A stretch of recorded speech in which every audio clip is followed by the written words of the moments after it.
Hello, નમસ્તે દર્શક મિત્રો. યુટ્યુબ ચેનલ મારી social legal advice by Hema શુક્લામાં આપનું હાર્દિક સ્વાગત છે. મિત્રો, આપણે અત્યારે વાત ચાલી રહી છે જૂનાગઢ જિલ્લાના બિલખા ખાતેના આનંદ આશ્રમના કૌભાંડી વહીવટની અને જમીન વેચાણના કૌભાંડની. આ વિડીયો એનો પાર્ટ 7 છે, પાર્ટ 6 કે 7 છે. એટલે તો મિત્રો, આજે આપણે પહેલાં તો એક વિડીયો મેસેજ ને એક ઓડિયો મેસેજની વાત કરી લઈએ અને એના મારે જે થોડા જવાબો આપવાના છે એ અંગે વાત કરી લઈએ. એક વિડીયો જૂના વિદ્યાર્થીભાઈ વિશાલભાઈ તેરૈયાનો ફરે છે. હું મળી નથી, હું એમને ઓળખતી નથી, એ કદાચ મને પણ નહીં ઓળખતા હોય, પણ વિડીયોમાં એમણે બહુ અગત્યની ને બહુ સારી વાત કરેલી છે. બહુ સરસ વિડીયો છે, મેં શેર પણ કરેલો છે. અને એમાં આનંદ આશ્રમના ભૂતપૂર્વ વિદ્યાર્થી તરીકે વર્તમાન પરિસ્થિતિ અંગે એમણે ઘણું દુઃખ અને ચિંતાની લાગણી વ્યક્ત કરી છે. અને બહુ સ્પષ્ટ રીતે કોઈ પણ શબ્દ ચોર્યા વગર એમણે કહી દીધું છે કે 2016 પછી જે જૂના બે ગુરુજીઓ હતા, પ્રદીપ સર અને બીજા, એમના ગયા પછી આનંદ આશ્રમમાં જે શિક્ષણનું સ્તર છે પાઠશાળાનું, એ તદ્દન નીચું જતું રહ્યું છે. એના પ્રત્યે કોઈ ધ્યાન અપાતું નથી અને એના વિદ્યાર્થીઓને લગભગ કંઈ આવડતું નથી કે શીખવવામાં આવતું નથી, એમ કહીએ તો ચાલે. અમારા જે કોશિશ છે, અમારી જે લડાઈ છે, એને પૂરતું સમર્થન આપતો આ વિડીયો છે કે જે અમે કહીએ છીએ કે ટ્રસ્ટનો મેઇન હેતુ જે પાઠશાળા અને બ્રાહ્મણ વિદ્યાર્થીઓને કર્મકાંડ, વેદ, ઉપનિષદ વગેરેમાં તૈયાર કરવાનો છે, એ બિલકુલ જળવાતો નથી. એને આ ભાઈ વિશાલભાઈ તેરૈયાનો વિડીયો એકદમ સમર્થન કરે છે કે 2016 પછીથી આ તંત્ર તદ્દન ખાડે ગયું છે. ને મારું એમ માનવાનું છે કે આ વર્તમાન ટ્રસ્ટીઓ છે એ પણ બધા 2016 પછી જ આવેલા મહાનુભાવો છે કે જેને પાઠશાળા, વિદ્યા, બ્રાહ્મણત્વ, બ્રહ્મતેજ, કર્મકાંડ આ એની સાથે કોઈ લેવા દેવા નથી. પૈસો મારો પરમેશ્વર ને હું પૈસાનો દાસ, એ જ ટાઈપના બધા આવેલા છે જેની અસર પડેલી છે.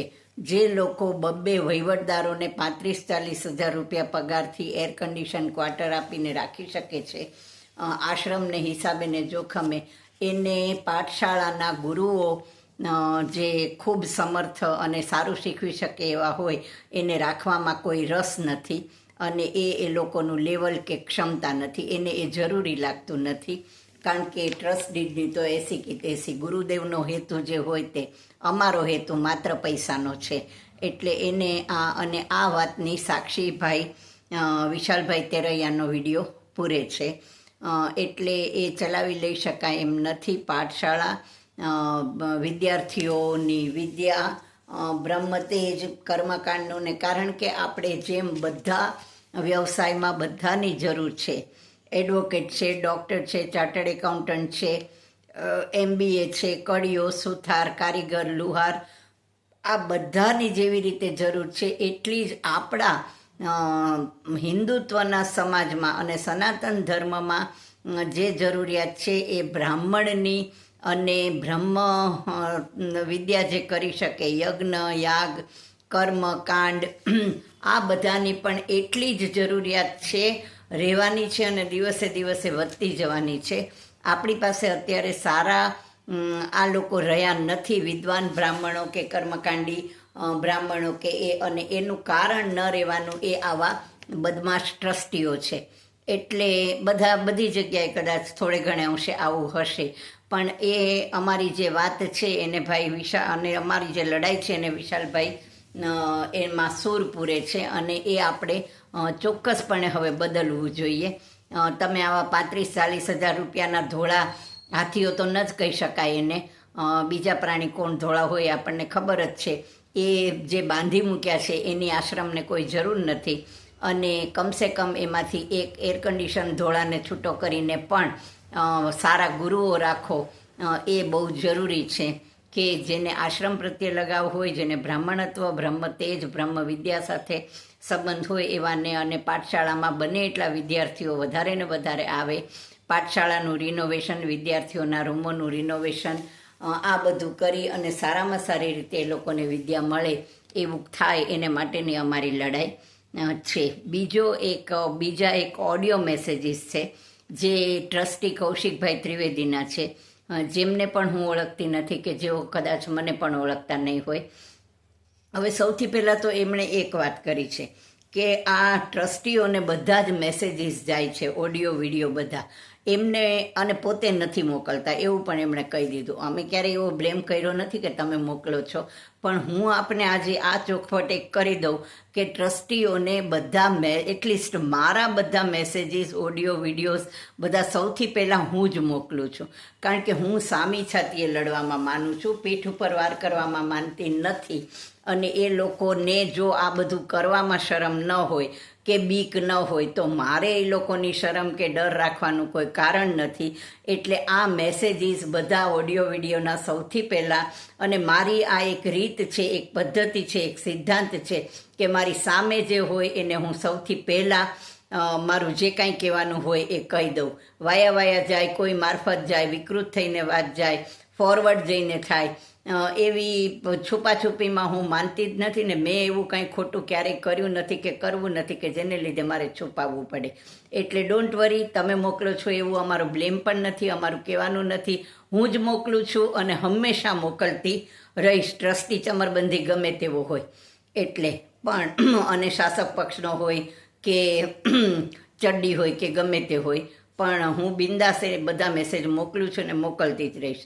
હવે પછી જે વાત છે એ ત્રીજી વાત, આ ભાઈ કૌશિકભાઈ ત્રિવેદી કંઈક સમાધાનની વાત કરેલી છે અને ગુરુદેવને ન શોભે એવું આપણે કંઈ પણ ન કરીએ અને એમાં શ્રદ્ધા રાખીએ, નાથ ભગવાન જ આપણને આમાંથી ઉગારશે વગેરે એમણે ઘણી ડાઈ વાતો કરી છે, જે સાંભળવામાં તો કદાચ સારી લાગે એવી છે પણ ઇમ્પ્રેક્ટિકલ છે. કારણ કે પહેલી વાત એ છે કે સમાધાન, કઈ બાબતમાં સમાધાન, કેવી રીતે સમાધાન? તમે દસ્તાવેજ બદલી શકશો? તમે દસ્તાવેજ તો તમારે રદ કરાવવા જવું પડશે, વેચ્યું છે તમે. જો તમારે સમાધાન કરવું હશે તો જે ગેરકાયદેસર અને ગેરબંધારણીય વેચાણ વિલની ઉપરવટ જઈને અને ટ્રસ્ટ ડીડની ઉપરવટ જઈને તમે કરેલું છે એને પહેલાં તો એ દસ્તાવેજ તમારે રદ કરાવી આવવો પડશે. એ સમાધાન હોય. સમાધાન એટલે શું? આ બધી લડાઈ બાજુ ઉપર મૂકી અને ગુરુદેવના શિષ્ય તરીકે આપણે મૂંગા રહેવું, આપણે કુદરતી ન્યાયની રાહ જોવી. તો નાથ ભગવાને, કુદરતે, ઈશ્વરે બધાએ આપણને જેમ શ્રદ્ધા આપીને મોકલ્યા છે, વિશ્વાસ આપીને મોકલ્યા છે, એમ હાથ, પગ, બુદ્ધિ, સામર્થ્ય, વિદ્યા, વકીલાતની ડિગ્રી વગેરે પણ આપીને મોકલ્યા છે. અને એણે જ આ પ્રેરણા આપી હશે આ લડાઈ કરવાની કે આ બધું ભોપાળું છતું કરવાની. એમ તમે કેમ નથી માનતા? એને બદલે મૂંગા રહેવાનું, આપણે કંઈ નહીં જ કરવાનું, નાથ ભગવાન ઉપર છોડી દેવાનું, એ બધા ન્યાય કરશે. આ બધી જે નપુંસકતા છે અને એની વાત શોભતી નથી અને કાયદામાં એ વાત શોભે પણ નહીં. જે થશે એ કાયદેસર જ થશે અને દસ્તાવેજ રદ કરવાની જ પ્રક્રિયા થશે. એ એક જ સમાધાન હશે અને જે કંઈ પૈસા હશે એ જમીન જે કંઈ છે એ પરત આપવી જ પડશે આશ્રમને. બીજું એ ભાઈ એમ કહે છે કે સલાહ નહીં, સહકારની જરૂર છે. સહકાર શેમાં આપવાનો છે ટ્રસ્ટીઓને? આવા ગેરકાયદેસર સોદાઓ કરવામાં, આવી રીતે ટ્રસ્ટની મિલકત છે એને બારોબાર વેચી નાખવામાં, આવી રીતે જે મગજમાં ન ઉતરે, બજાર ભાવ ન હોય એવા ફાલતુ ભાવે ટ્રસ્ટની મિલકત, અને ટ્રસ્ટની મિલકત વેચી જ કોણે? શું કામ વેચી? શેને માટે વેચી? ટ્રસ્ટ ભૂખડી બારસ હતું, ટ્રસ્ટ પાસે ખાવાના પૈસા નહોતા. એટલે જે ટ્રસ્ટનું આટલું મોટું વ્યાજ આવે છે દર વર્ષે, એ ટ્રસ્ટને પૈસાની એવી કઈ જરૂર પડી હતી કે તમારે ટ્રસ્ટને આ જમીન વેચવી પડી? અને એમાં અમારે તમને સહકાર આપવાનો છે એમ? અને તમારે સલાહ જોઈતી નથી? સલાહ તમે લો પણ કેવી રીતે? કારણ કે તમને આ સલાહ પચે એવી જ નથી કોઈને.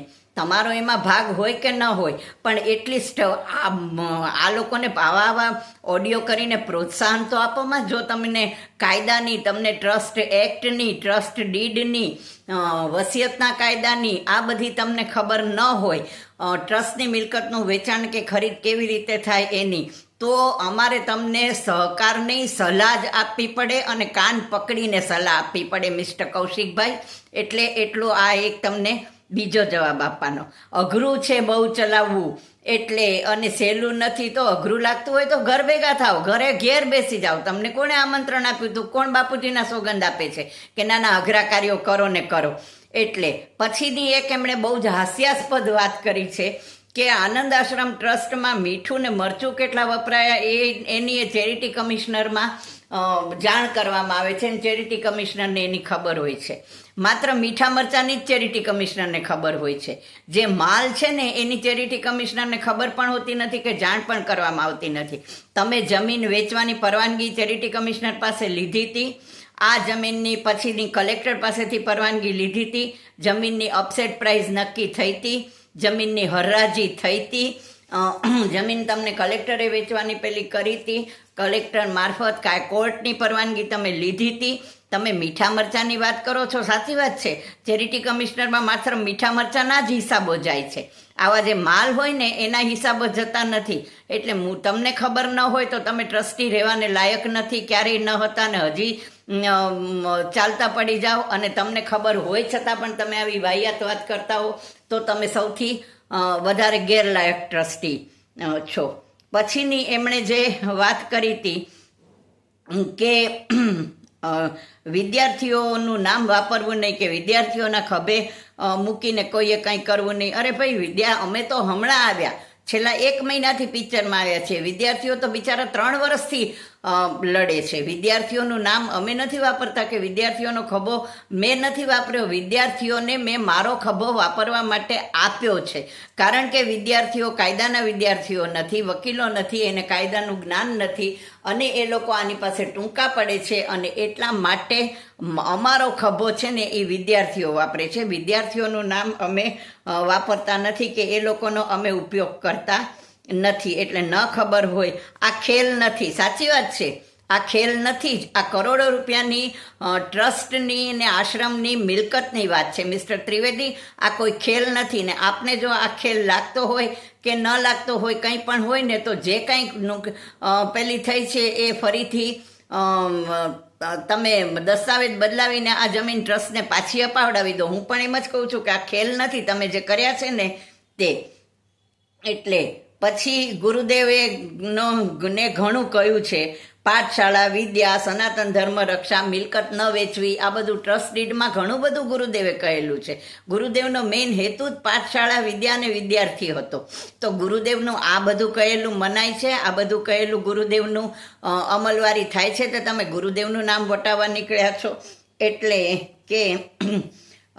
એટલે આ રીતે ગુરુદેવે જ કદાચ આ પ્રેરણા આપી હશે કે આ લોકોને અમારા સુધી પહોંચાડ્યા હશે કે જેથી એને પૂરતી અને કાનૂની મદદ મળી રહે. અને આને કૂતરો આપણને કરડે તો કૂતરાને કરડાય નહીં આપણે, પણ કૂતરાને લાકડી ચોક્કસ મરાય કે પથ્થરો ચોક્કસ મરાય કે કાઢી ચોક્કસ મુકાય. અને અમે અત્યારે બધા કૂતરાઓને કાઢવાના, લાકડી મારવાના ને પથરા મારીને તગડી મૂકવાના જ પેલામાં છીએ. અમે બટકું ન જ ભરીએ. એટલા અમે મૂર્ખા પણ નથી કે એટલા અમે હલકા પણ નથી. એટલે પણ કૂતરાઓને તગડવા તો પડે જ, એને કરડવા તો શું, ભસવા પણ દઈ ન શકાય. એટલે આ પણ એક તમારી વાતનો જવાબ છે કે અમે કરડતા નથી, કરડશું પણ નહીં, પણ અમે તગડશું ચોક્કસ, ને લાકડીઓ ચોક્કસ મારશું. એટલે આ ગુરુદેવનો સમય અલગ હતો, ત્યારે ટ્રસ્ટીઓ અલગ હતા, ત્યારે ડિવોટીઝ હતા બધા. આમાં આશ્રમના સિદ્ધાંતોમાં ને ગુરુદેવના સિદ્ધાંતોમાં માનનારા હતા, આવા બદમાશો ન હતા. એટલે બાપના કૂવામાંથી પાણી પીવાય, એમાં ડૂબી ન મરાય. ત્યારના સિદ્ધાંતો, ત્યારના પહેલાં એને કરીને અત્યારે મૂંગા રહી જવું કે કંઈ ન બોલવું, એ ગુરુદેવે એવું પણ શીખ્યું નથી. એવી નપુંસકતા કે એવો પલાયનવાદ પણ તમને શીખ્યું હોય તો તમને મુબારક છે. એટલે અને સાચી વાત એ છે કે ગુરુદેવની આજ્ઞા, ગુરુદેવને ઉપર આટલો બધો ભરોસો ને એ બધું હતું. તો જેને ગુરુદેવની સાથે 71 પેઢીનો પણ કોઈ નાતો નથી, આશ્રમ સાથે, એના સિદ્ધાંતો સાથે, એના ટ્રસ્ટીડ સાથે, એવી વ્યક્તિઓ ટ્રસ્ટમાં જ કેવી રીતે લેવાની? એટલે જે બ્રાહ્મણ વિરોધી છે, જે બીજી સંસ્થાઓમાં સતત કાર્યરત છે, જેને પોલિટિકલ પેલા સિવાય કોઈ રસ કે જેનો કોઈ પેલો નથી, જેને ત્યાંથી પુષ્કળ ગેરકાયદેસર પૈસાની હેરફેરી અને આ બધું થાય છે. આવા વ્યક્તિઓ ગુરુદેવના ટ્રસ્ટી અને ગુરુદેવના સિદ્ધાંતો પ્રમાણે ટ્રસ્ટી બનવાને લાયક હતા. તો એ તમે કર્યું કેવી રીતે? અને જ્યારે એની સામેની લડાઈની વાત આવે ત્યારે તમને ગુરુદેવના સિદ્ધાંતો યાદ આવે છે એમ. તો ગુરુદેવના સિદ્ધાંતો આવા ટ્રસ્ટીઓને પાળતા પહેલાં યાદ રાખવાની જરૂર હતી. એટલે આ બધું છે. આ 2 ઓડિયો વિડીયોના જવાબ આપવા માટે અને ભાઈ વિશાલ તેરૈયાનો આભાર માનવા માટે અને એમને અભિનંદન આપવા માટે મેં આ વિડીયો કર્યો છે. અને કૌશિકભાઈ ત્રિવેદીને એમના જોગનો જવાબ આપવા માટે. ટ્રસ્ટીઓના રૂમ હું ગયા અઠવાડિયે જ જોઈ આવી છું. ટ્રસ્ટીઓના દરેકના અલગ અલગ એક રૂમ છે, જેને તાળા મારીને પોતાની પૈતૃક સંપત્તિ હોય કે એના બાપુજીઓ બંધાવી ગયા હોય ને એવી રીતે જાય છે. આવા કોઈ પણ આશ્રમો કે ટ્રસ્ટો કે હોય ને એમાં આપણે બંધાવેલો રૂમ હોય ને તો પણ આપણે તાળું મારીને જઈ શકાતું નથી. આપણે વાપરવો હોય, આપણે રહેતા હોય ત્યારે વાપરીએ, પણ આપણી પાછળ કોઈ પણ વાપરી શકે છે. જ્યારે આ ટ્રસ્ટીઓના રૂમ બધા તાળા મારી અને ચાવી ઘર ભેગી કરીને કરવામાં આવે છે. કોઈને પણ એમની પાછળ બીજા કોઈને વાપરવામાં આવતા નથી. કેમ? આ તમે પર્સનલ ખર્ચે બાંધેલા છે. આશ્રમની જમીન તમારી છે, તમે એમાં રૂમ બાંધી શકો એમ છો. તમે આ રૂમને તાળા કેવી રીતે મારી શકો? એ તમારા બાપુજી બંધાવીને ગયા છે. એટલે આ બધું કૌશિકભાઈ આપને જ્ઞાન છે. કદાચ આપનો રૂમ પણ ત્યાં હશે આમાંનો તાળાવાળો. તો આ બધું છે ને એ હવે બિલકુલ ચલાવી લેવામાં નહીં આવે. ગુરુદેવનું આ ટ્રસ્ટ ડીડ નથી, ગુરુદેવની આ ઈચ્છા ન હોય. અને હું એમ માનું છું કે ગુરુદેવ અને મારા દાદાએ જ આ લોકોને સાચે ઠેકાણે હવે કૂતરાઓને લાકડી મારીને તગડવા માટે પ્રેર્યા છે અને મોકલ્યા છે. આટલો સંદેશો કહેવા માટે જ મેં આ વિડીયો કર્યો હતો. વિડીયો આપણને ગમ્યો હોય તો please like, share and subscribe it. આપણે પણ આ અંગે કંઈ પણ કહેવા માગતા હો તો પ્લીઝ મને આપ જાણ કરજો. મારો મોબાઈલ નંબર છે 9428014823.